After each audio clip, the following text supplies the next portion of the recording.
If you're primarily a Nintendo Switch gamer, well, for starters, respect. But secondly, you might have noticed so far this year, it's been a little light on the games, and the ones we did get, they were okay. Although that's not exclusively a Nintendo Switch problem. So far this year, almost every game I've been excited for ended up, well, being like Anthem. Jordan Fringe is editing this video. He does such a good job. Such a beautiful man. Make sure to subscribe to Jordan Fringe.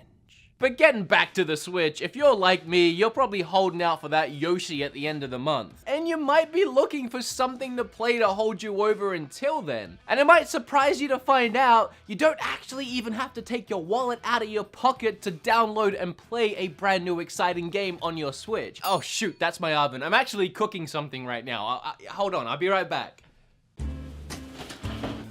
If this was really hot, that would be really burning my hand.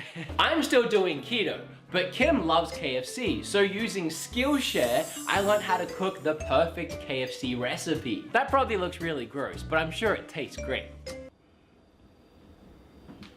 Skillshare is an online learning community for creators with more than 25,000 classes in design, business, video editing, video production, and more. You can even learn how to create gaming content for YouTube if you want to start your own channel. The premium memberships give you unlimited access so you can join the classes and communities that are right for you. Kim, dinner's ready!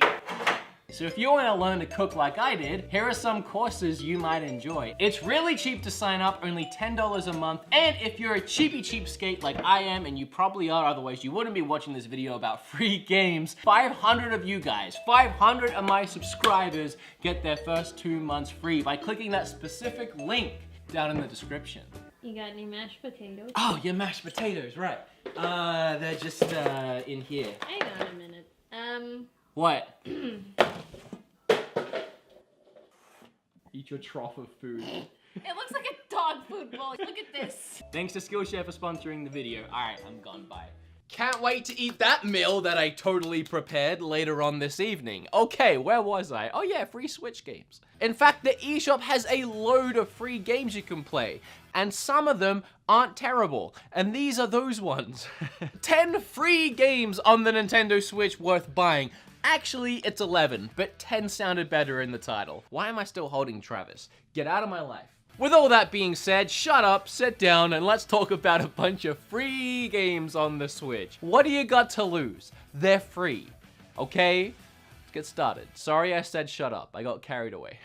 The first free game on the list today is Fortnite, and the next free game is Pokemon Quest. Can I breeze past it that quickly? I'll just say one thing about it. I'm not gonna talk about the game itself. Y'all know what Fortnite is, but it is a perfect example of something I wanted to bring up. Most of the games on this list today do not require you to spend any money in them to have fun. If you're looking to play one of these free games, your credit card will not need to go anywhere near the Switch at any point in time. It can. It definitely can. I mean, that's how these games survive. It's by other people pumping money into it, but that's not your problem. What other people do with their money is their problem. If they want to spend money on Fortnite, they can. If they want to spend money sending me fan mail, they can also do that. If they want to spend money on my Patreon, www.patreon.com/beatemups, they can do that too. That's not your problem, it's theirs. So stop complaining about it. But my point is, Fortnite is a perfect example of a game that you do not ever need to spend money on. The only thing you'll get by throwing money at it is cosmetic stuff, so you can literally enjoy the full game for free. However, and this goes for any of the games on the list, if you have a small child playing these games, you might want to make sure that it's not easy for them to start buying stuff on your credit card, because it'll happen. Whether they mean to do it or not, these games will trick them into it, so be careful. That goes for all of these, but especially Fortnite. You can get dogs in backpacks. I mean, at some point, you just gotta buy stuff.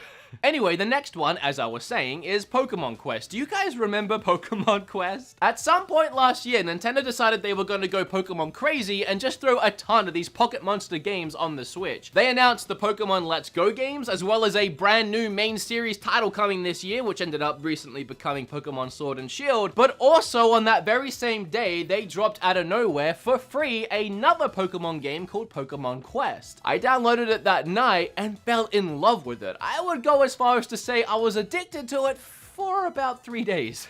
And I mean, I loved it. It was like 3 straight days if I just couldn't put that thing down. There was just so much that just kept me playing. I really enjoyed the strange combat, the weird level designs, and the randomness of maybe getting a shiny Pokemon stroll up to your camp. There's something about this game that's like a weird phenomenon. Is that how you pronounce that? Phenomenon. And I've played games like this before that have the same phenomenon. No, I can't do it a second time. If it was even right the first time. It's a mysterious thing about the game that when you're playing it, you just keep wanting to play it, like another level and another level. You just get addicted and it's just fun to keep playing. But as soon as you stop playing and you take a breather from the game, maybe even for a day or two, there's almost nothing driving you back to the game. You have so many other things that are probably better than that you want to play instead. For free, it's absolutely worth it. All I can say is if you're enjoying it, keep playing it and don't stop, because as soon as you do, you might not play it again. It is fun though, and very creative. And hey, maybe that's just my own experience, but I mean, no one talks about that game anymore, so. Do you guys like Overwatch? Of course you do, everyone does. Do you wanna play Overwatch on the Switch? Of course you do, everyone does. And do you wanna play Overwatch for free on the Switch? Of course you do, everyone does. But you can't. What you can do is play Paladins for free on the Switch, which is pretty much Overwatch. Just not as good, but still good.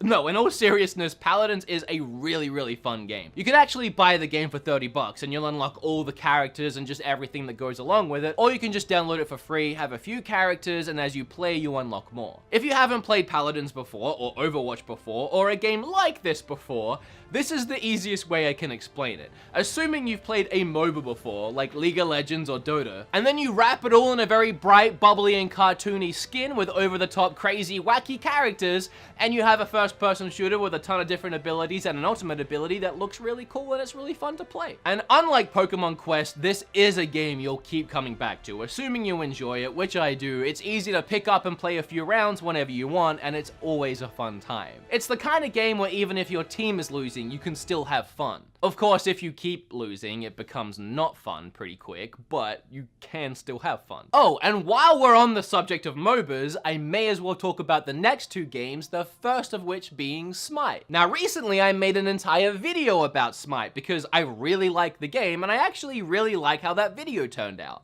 I talked about my favorite things about the game, some of my favorite characters, and even broke down how to play the game. And I did that because the game is so convoluted with so many moving gears and parts, it takes a while to get your head around it and even learn some of the basics. So if this game does interest you, I would recommend going and checking out my video, which I'll leave in the description down below. But essentially it's a MOBA, again like League of Legends and Dota, but played in third person. It's a really interesting concept, and again, I like it a lot. Obviously, it's free, or else it wouldn't be on this list, but you can also buy it, and it's the same deal as Paladins, where one way you have all the characters unlocked, and the other way you have to earn them. And we've gone from Pokemon Quest, a game that's a little addicting, but you might forget it, to Paladins, a game that's, you know, somewhere in the middle, you'll pick it up every now and then, to Smite, a game where you can easily spend hours and hours and hours just in one session, because each game can last about an hour, and you won't ever stop at just one game, and then you'll come back the next night, and the next night. If you think you can handle it, there's a ton of fun to be had in Smite for free. And the next free MOBA is Arena of Valor. Now, I haven't actually played this one. It looks like a more traditional MOBA,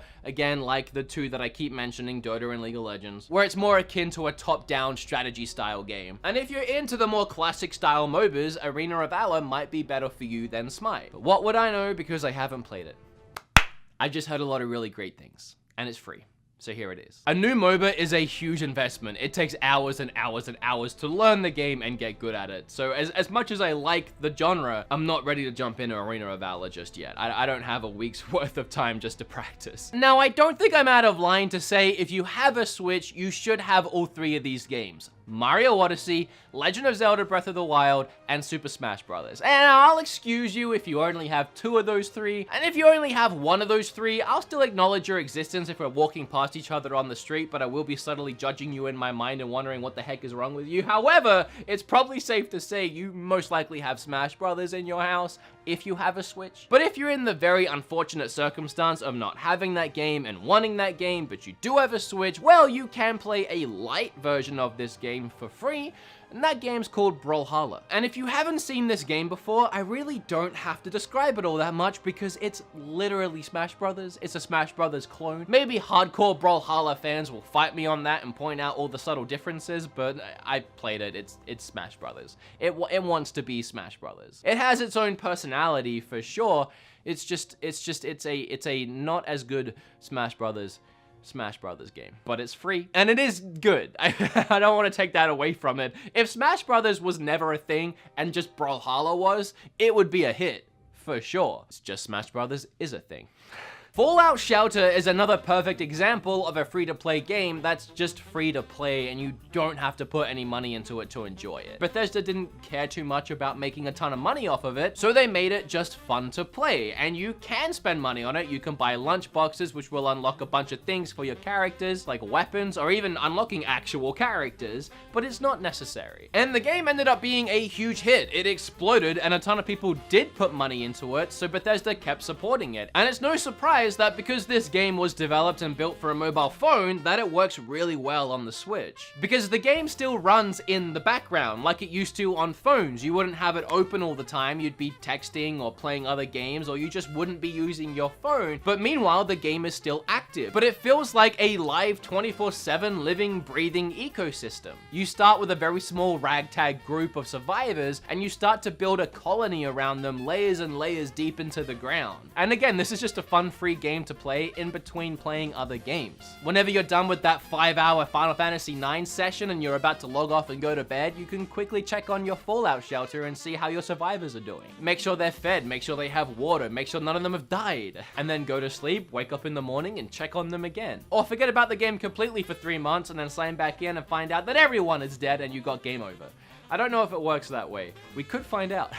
I uninstalled it, so yeah, they're probably all dead. That's what happens when your channel's about reviewing eShop games every week. I need space. I end up deleting stuff. I do want to add the long-awaited Undertale sequel, Deltarune, to this list, because Chapter 1 is free, and you'll get about 3 hours of free gameplay out of it. However, if you love it, and you will, everyone will, and everyone does, you will have to pay for the other chapters. It's only the first one that's free to get you hooked, and then have you play the rest. That's how confident they are that you will buy the rest. You can have the first one for free. And yeah, it's good. Obviously. The next free game blows my freaking mind, and that's Warframe. I made an entire video about this game. You can watch it down below if you want to find out all the reasons why it's so insane. But to summarize it, I still don't know how this game is on the Switch. It is such a huge, expansive, gorgeous looking game. It's one of those games that when you see it running on the Switch, it feels like a dream. Warframe is actually a teeny tiny little bit like Anthem, in the sense of you have like these Iron Man suits that have these crazy special abilities, and you kill a bunch of enemies.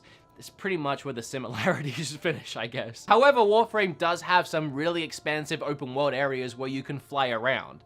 And that is a lot like Anthem. And again, it's these areas in particular that just blow my mind when I'm playing it handheld in bed on my Switch. And not only does it look absolutely gorgeous with all these different lighting effects hitting me straight in the face, but I'm literally flying around huge open areas and just landing and killing enemies and going on my way. Now, some have argued if you really want to level up quickly and get access to the good weapons and the good stuff in the game, you will have to pump some of your own money into it. However, I don't feel that way. I really don't. And the developers are actually proud of the fact that this is a balanced free-to-play experience, meaning if you don't want to spend money on it, you don't have to. It's not a necessity. You can do and acquire everything in the game for free. But I played this game for hours and I never felt the need to buy anything. Maybe if I was diving into some of the PvP stuff, which I never actually ended up doing, I might be more encouraged to spend some money, but just going through the campaign and completing it at my own pace, I had a lot of fun for free. And if this is a game that piques your interest, I have a video about it, again,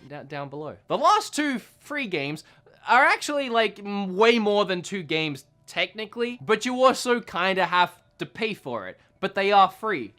What do I mean by that?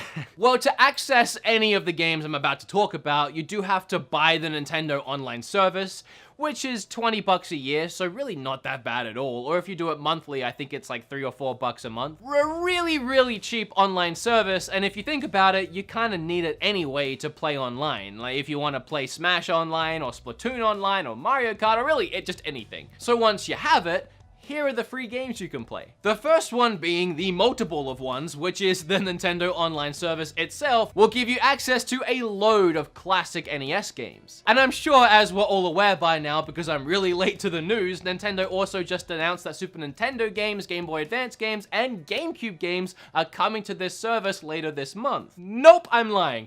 Sorry to get your hopes up. Remember to smash that like button. I really do want that to happen, but yeah, I was lying, sorry. We do have NES games though. There are some good ones on there. There are some bad ones on there, but they're all free. And you might have guessed it, but my favorite free game on Switch, Tetris 99. I love this game, man. It's just Tetris. Like, Tetris has always been fun, but with the added excitement of playing against 98 other players at the same time, competing to be #1 in what is by far the best battle royale game anyone has ever made, it just makes this game priceless, and it's free. What a combo. Every time I make one of these list videos, I blow myself away with the quality of games that are on the Switch. Like when I make my eShop videos every month or so, I'm like, how are there 10 more great games to go out and buy? And when I had the idea to look at how many great free games were on the Switch, I was amazed that I managed to get 10 so easily. We recently celebrated the 2-year anniversary